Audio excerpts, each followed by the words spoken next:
உங்களை மாதிரி பொண்ணை காதலிக்கிறதுக்காக போராடுற கண்டக்டர்.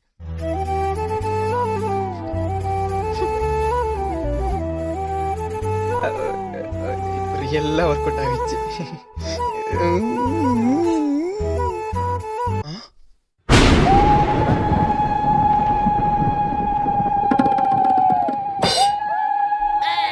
இவன் என்ன பொண்டாட்டி மாதிரியே இருக்குது?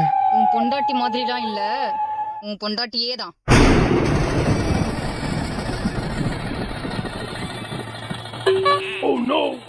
நீ எப்ப அந்த பஸ்ல வந்த? ஓ, நான் பஸ்ல ஏறினதெல்லாம் நீ பாப்பியா? கூட்டத்துல தெரியலமா. எது இது கூட்டமா? என்ன என்ன ஜாப் இதெல்லாம்? பார்ட் டைம் ஜாப்மா. சும்மா பேசஞ்சர் கிட்ட பேசினோம்மா.